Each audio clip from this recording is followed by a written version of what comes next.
ഗബ്രിയെക്കുറിച്ചാണ് സംസാരിക്കുന്നത്. ഗബ്രിയുടെയും റോക്കിയുടെയും ഗെയിം ഏകദേശം സെയിമാണ്, പ്രൊവോക്കിംഗ്. ബാക്കിയുള്ള എല്ലാ കണ്ടസ്റ്റൻസിനെയും പ്രൊവോക്ഡ് ആക്കാൻ ഗബ്രിക്ക് കഴിയുന്നുമുണ്ട്.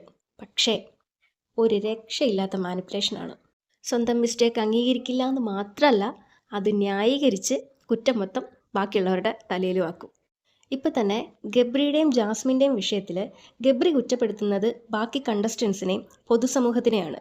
ഇത് മാത്രമല്ല, ഗബ്രിയുടെ മനസ്സിലുള്ളൊരു കാര്യം മാനിപ്പുലേറ്റ് ചെയ്ത് മറ്റുള്ളവരുടെ മനസ്സിലേക്ക് എത്തിച്ച് അവരെ കൊണ്ടത് പറയിക്കാനുള്ള ഒരു കഴിവും ഗബ്രിക്കുണ്ട്.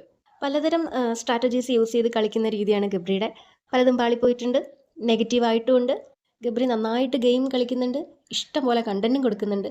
പക്ഷേ പ്രേക്ഷകരെ മനസ്സിലാക്കി കളിക്കാൻ ഗബ്രിക്ക് പറ്റുന്നില്ല. ഏത് തരം സ്ട്രാറ്റജീസ് യൂസ് ചെയ്താലും അറ്റ് ലാസ്റ്റ് പ്രേക്ഷക പിന്തുണ വേണമല്ലോ മുന്നോട്ട് പോകാൻ വേണ്ടിയിട്ട്. അത് ഗബ്രിക്ക് പറ്റുന്നില്ല. ഇന്നലെ ലൈവിൽ ഗബ്രി രതീഷിനെ പറ്റി പറഞ്ഞൊരു കാര്യമുണ്ട്.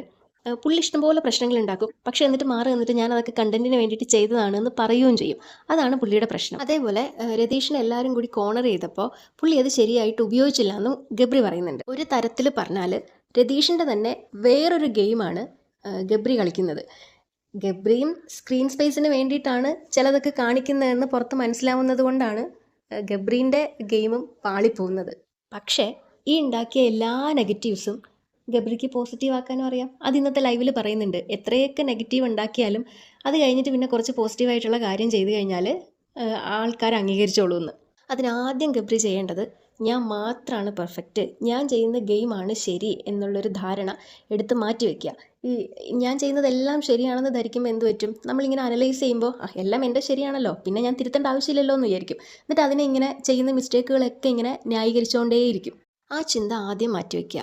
അവിടെയുള്ള ബാക്കി എല്ലാ കണ്ടസ്റ്റൻസിനോടും എന്തും വെട്ടിത്തുറന്ന് ചോദിക്കാനും പറയാനുള്ളൊരു ധൈര്യം ഗബ്രിക്കുണ്ട്. അതുപോലെ ഒരു കണ്ടസ്റ്റൻ്റ് അവിടെ ആവശ്യമാണ്. അതുകൊണ്ട് കുറച്ചുകൂടെ പ്രേക്ഷകരെ മനസ്സിലാക്കി പ്രേക്ഷക പിന്തുണയോടെ മുന്നോട്ട് പോവുമായിരുന്നെങ്കിൽ നല്ലതായിരുന്നു.